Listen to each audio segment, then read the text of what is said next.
Hello everyone, it's Darksicker here again. Welcome back for another video. Today I am playing a very interesting deck that came about because I posed a question in Twitch chat for, I think it was Slizzle466, or it could have been Trips's Twitch chat. I can't remember whose Twitch chat it was, but I posed a question. Can someone build me a deck that can make Highkeeper Ra work in a competitive manner? And Mentalistic came to my rescue. So, Mentalistic, if you don't follow him on Twitter, give him a follow, because this dude is a seriously good deck builder and an excellent Hearthstone player, so you can watch his stream as well on Twitch. He built me this deck, and this deck basically has the end game with Bloodreaver Gul'dan and N'Zoth the Corruptor, so taunts and demons, but if you're lucky enough, maybe, just maybe, you can pull off the combo. So what is the combo? The combo to get Highkeeper Ra is as follows. You need an Emperor discount on Glinda and both Mogu Cultists and Dark Pact. So you play Glinda for 5 mana, and then you fill the board with Cultists, and then you play the 0-cost Dark Pact on Glinda, and then play the final 0-cost Mogu Cultists. That is a board full of Cultists, and then you get Highkeeper Ra, who is now one of my favourite cards in the entire game, and I'm going to play any deck that I can that makes him work, because I love that card. I love the entrance effect, I love the card itself. If it stays on the board, it just kills your opponent. So, yeah, wonderful card, hard to pull off, and quite often you'll see that you don't actually need Highkeeper Ra to win with this deck. This deck has plenty of tools that are excellent. As you can see here, going up against a mage, and we've not even had an opportunity to get Glinda in our hand. We've not even had an opportunity to draw the Emperor. But simply playing N'Zoth and a load of taunts, and the value that you can get from Expired Merchant in this deck, that in itself is game winning.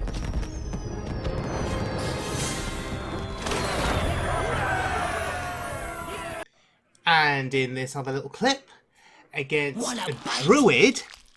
So druids have this tendency to gain lots and lots of armor, and Highkeeper Ra, as a result, can struggle to kill your opponent. So you have to make the decision. Do you just go for it? Because Highkeeper Ra here is a board clear, and it will still do a lot of damage.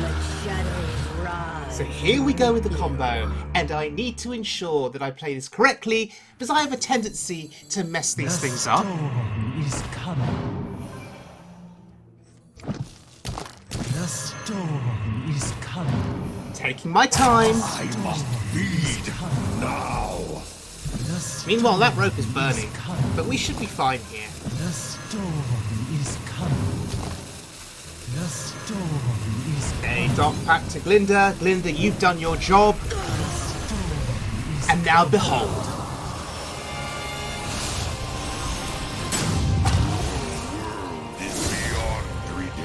Your world is beyond redemption. That is truly glorious. And we have a 2020 on board. So if you can't kill it, we have lethal, basically. So, does he have an answer? I hope you like my invention. Does he draw into an answer? And Beardy Man says, that was beautiful. But look, they always have an answer, right? He hasn't played an answer yet. Oh, okay. There it is. There's Naturalized. Why did he wait so long for that? Why did he give me so much hope? And now you'd think we're in a bit of trouble. But no. There's Gul'dan. And we have one more copy of Gul'dan in our hand. And that is all thanks to the Expired Merchant. That's such a great card.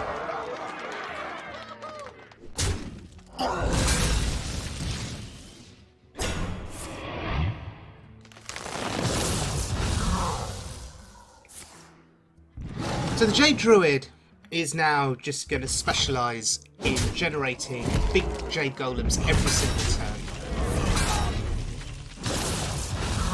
And if we're not careful, we'll just be dead.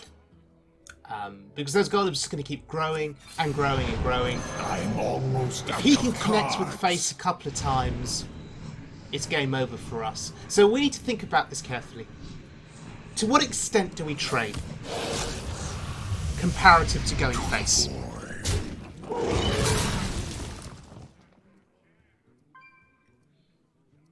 There's 27 damage on board, plus his hero power. So I'm going to assume that even with that, he still can't kill me, that there isn't any kind of burst damage from his hand.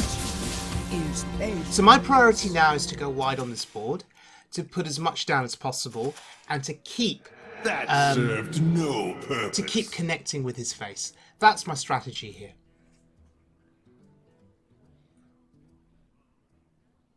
Because I have double Hellfire in hand, and he may not anticipate that. A tangled So he may be counting damage on board plus my hero power and playing around that as best as he can.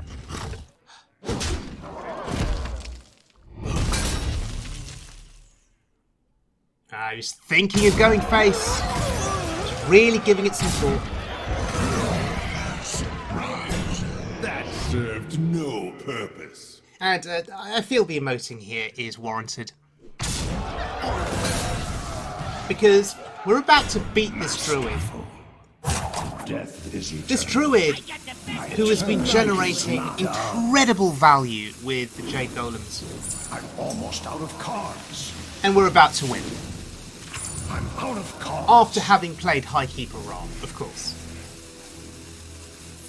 So this is a sweet victory against, you know, a deck that is considered to be a good quality meta deck.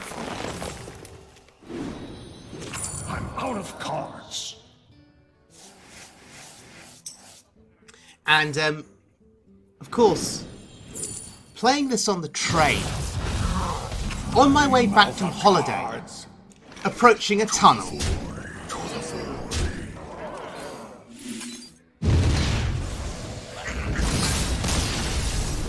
But there we go.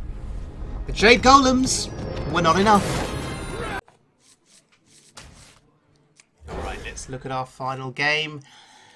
Back from holiday and settling into the new expansion. And we're going up against a Paladin. So, The light dims. this guy can only summon one Silverhand recruit, so it's not an odd Paladin. And yet, he plays the Righteous Protector, so I'm going to assume it's some kind of aggro Paladin. I'm not completely caught up on the different kinds of decks that are being played on the ladder at the moment. Ooh, Haunted Creeper. All I'm familiar with currently from the Paladin front is the Murloc Paladin with Tip the Scales, courtesy of Beardy Man.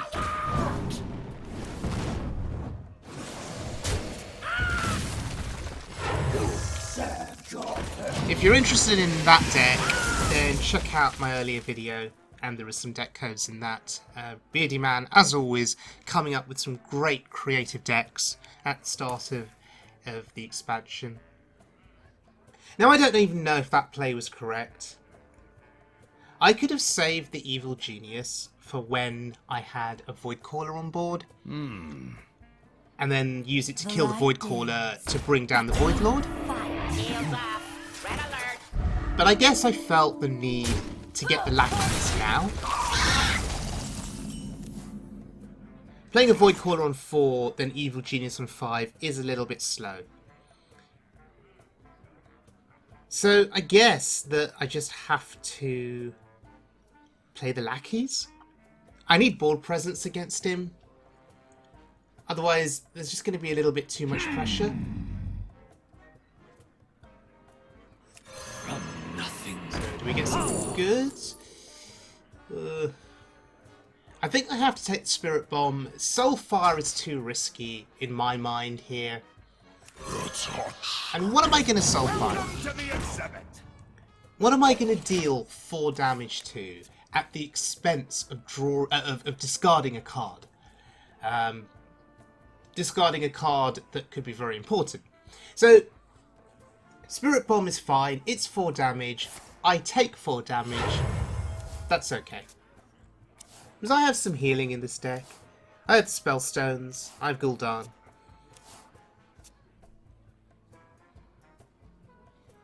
That card draw is exceptionally good for him. Well played. It probably means he doesn't develop anything on this turn. Anything further. Okay. From the void. Touch that. So next turn, we have 5 mana. We can play Sense Demons, we can get the remaining Void Lord and Void Caller into our hand. Alternatively, we have removal tools and Spirit Bomb, Shadow Bolt, and Spellstone.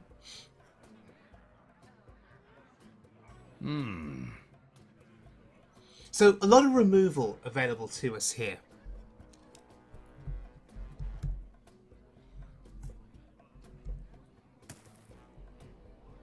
Not sure what he's thinking about. If he's an aggro deck, surely you just play it your hand, right? I mean, he may be thinking of cards like Defile, Reporting for duty. because his board is vulnerable to it.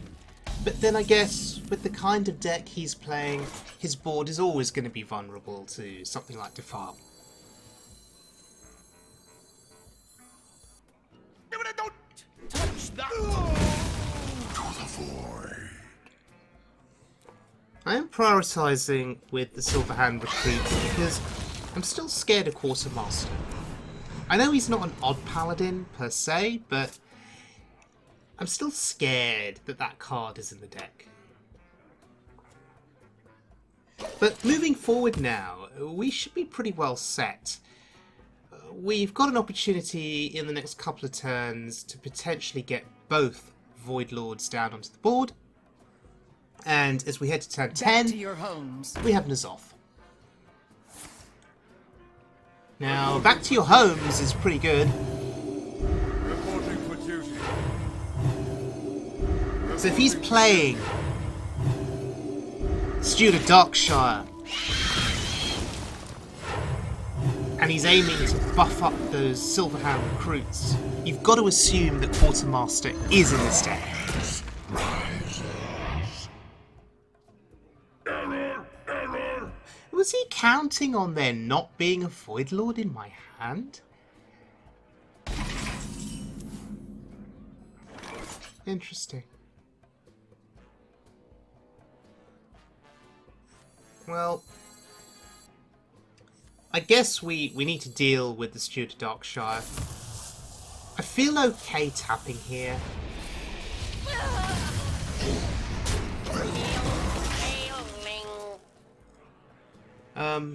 And notice that we've not drawn either of our cultists yet.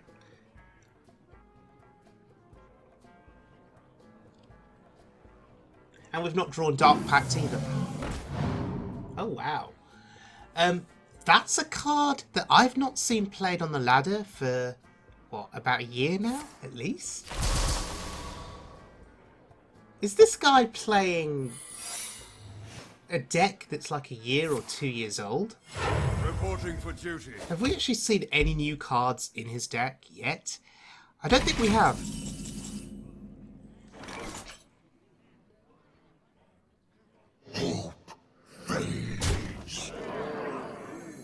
This will be a massive. Hey, this is more board clear. Feels pretty amazing. We're getting closer to turn 10. Gul'dan and N'Zoth both in our hand. But what I'm looking for really is the merchant, because that card will hopefully give me a second copy of either Gul'dan or N'Zoth. And then there will be nothing he can do to win this game, unless there's some kind of crazy endgame combo that I'm not aware of. Okay, there's one cultist. We still need Glinda, we still need the Dark Pact, we still need the other cultist. We have the Emperor available to us.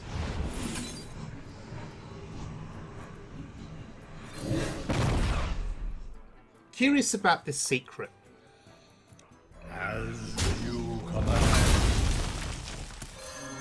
As you command.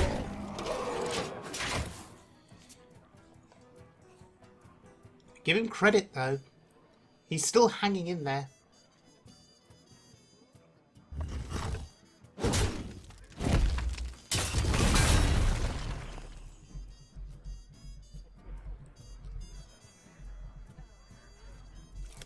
I see. Okay, sure. Reporting for duty.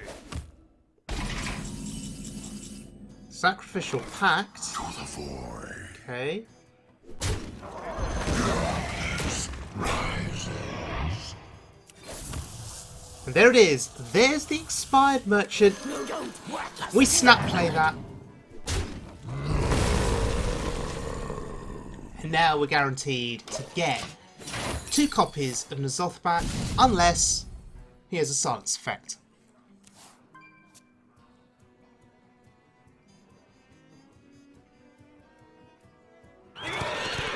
Wow, this deck really is a blast from the past. Reporting for duty. Did this guy just not play Hearthstone for 2 years and then suddenly come back, log in and pick up where he left off with his old decks? Ooh, second expired merchant. Yeah, I think I'll take 2 copies of Gul'dan. Still good.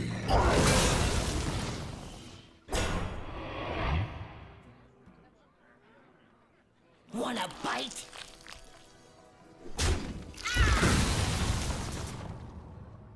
Okay.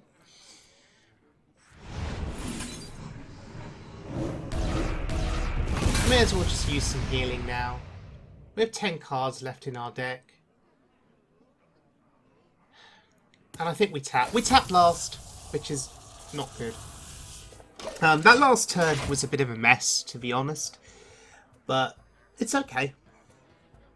I honestly don't think there's anything he can do to come back into this game. Look at the value in our hand. It's crazy. And if his deck is going to play out in the way that I think it is, he's just going to run out of steam. He's going to run out of value. Reporting for duty. Yeah, I don't particularly care about that. Because I've got so much ridiculous value that I can call upon. There's Glinda. And now we're just waiting for Dark Pact, I believe. Oh, Dark Pact and the other cultist. Both of those are in the last 8 cards of our deck. Destroy. Okay, so how do we deal with this? I thought about playing N'Zoth, but I don't think I need to just yet. As you command.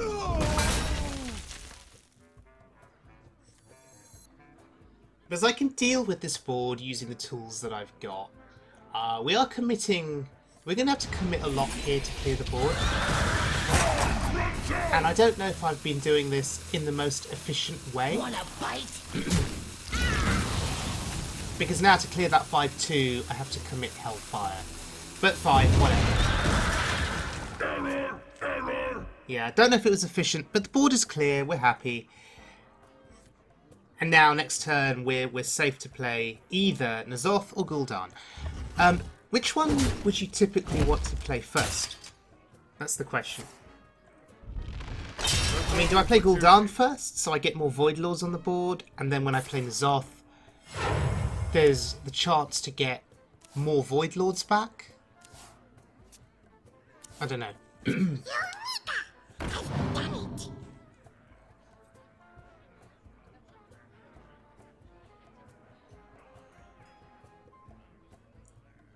I was really thinking about this secret here. Which means the options can't be very good. I've done it. I must move quickly. Still thinking. Okay. Ooh, Defile. I'm going to save that Defile. I don't see any particular reason to use it here against that particular board. What's he going to do? There's two Void Lords in the way. Reporting for duty. Ungoro belongs to the Titan. Oh, that's a card. That's an answer to my board, partially. It deals with both Void Lords quite easily here. So maybe I should have defiled. Maybe I should have cleared that board. And this is where you start to worry a little bit. You start to think, oh dear, am I in a bit of trouble here?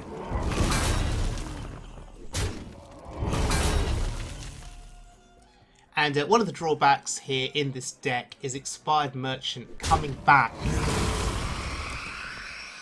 with N'Zoth.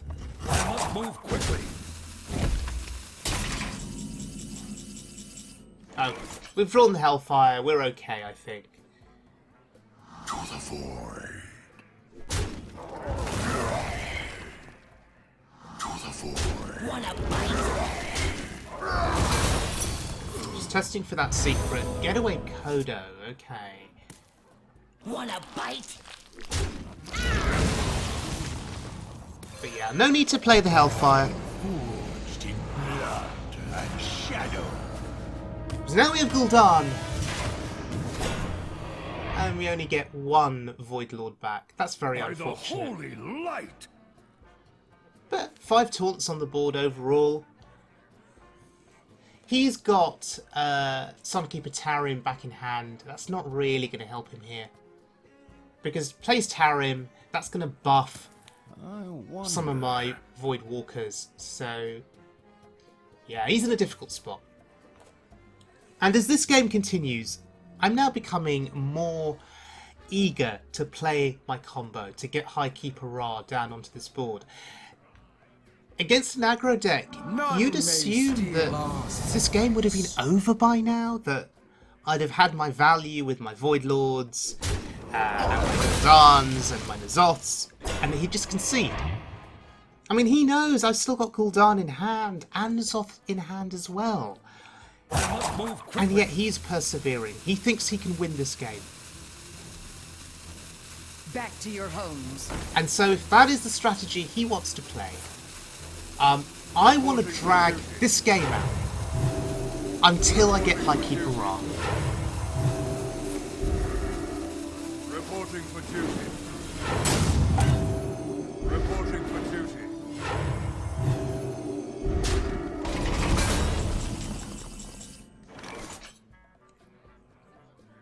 How will he react when he sees Highkeeper Ra? As you command.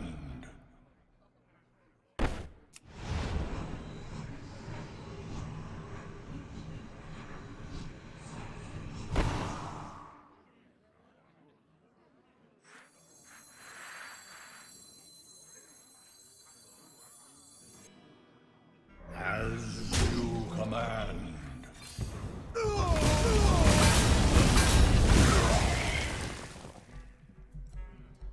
Alright, so That served no purpose. happy to keep going.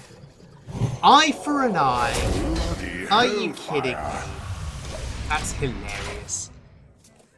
But good on him. I'm worried about killing him here. I'm worried that he's at 14 and that he's going to concede. I don't want him to concede. I'm so close. Reporting for duty. I'm so very, very close. So please, sir, do not concede. Yeah, play your cards. Play your stuff. Play your taunts.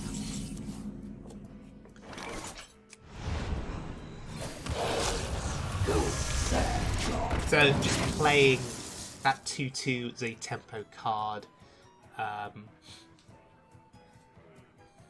Deliberately not wanting to get any value from it. I'm just dragging this game out. Want to make him think that he's got some kind of advantage here.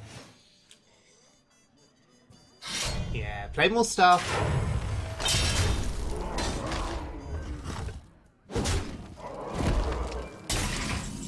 There it is. There's Dark Pat.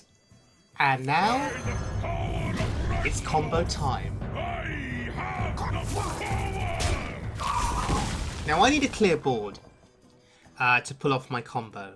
So the heads up play here is to hurt our own Emperor. Because we've got the discount, we're happy. He served his purpose. I'm almost out of cards. So we just need to trade the Emperor in next turn, and we're good to go. Oh, Dr. Boom! This deck really is old school. Reporting for duty. Well, it's not going to save him. So he's got this board, and now he thinks he's got a chance of winning. Well, here we go. Highkeeper Ra combo incoming. Just need to make sure that once again I get the ordering correct.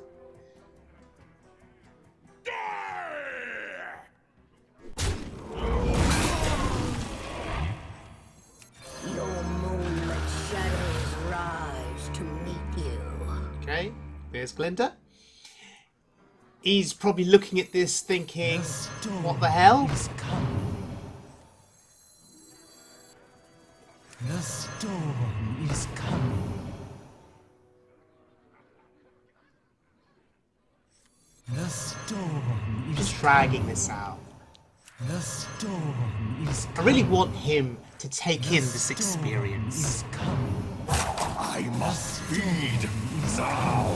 Okay, make sure we dark pack the right thing. The storm is coming. And behold,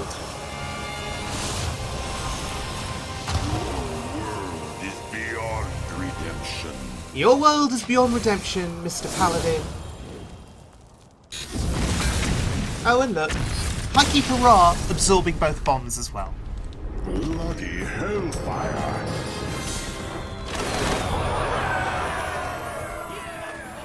Okay, Mentalistic, you sir are a genius. Thank you so much for building this deck for me. I found that generally speaking, you can win with this deck against aggro, just with Gul'dan, N'Zoth, and a load of taunts. That Highkeeper Ra himself is somewhat redundant in that regard, but it's always a big bonus when you can pull him off. It's very enjoyable, a very fun animation, and a very fun card as well. It doesn't feel overly broken either, because you do have to work quite hard to set him up. So it feels fair. It feels somewhat balanced. I am looking for other decks with which to play the Mogu Cultists and to get Highkeeper Ra. So if anyone else has got any deck ideas, any deck suggestions for competitive decks where Highkeeper Ra can work, because I do classify this as a competitive deck. I think you can get Legend with this deck because it's Mogu Cultists, Glinda, the Emperor, Dark Pact for your combo, all surrounded by good Warlock cards. Okay, so that's why this deck can work pretty well on the ladder to get to Legend. But if anyone else has got suggestions of other competitive decks that I can play featuring the Mogu Cultists, then please let me know in the comments section below and maybe I'll give your deck a try. So, thanks for joining me everyone, I hope you enjoyed the video and I'll see you all again very soon for more Wild Mode fun.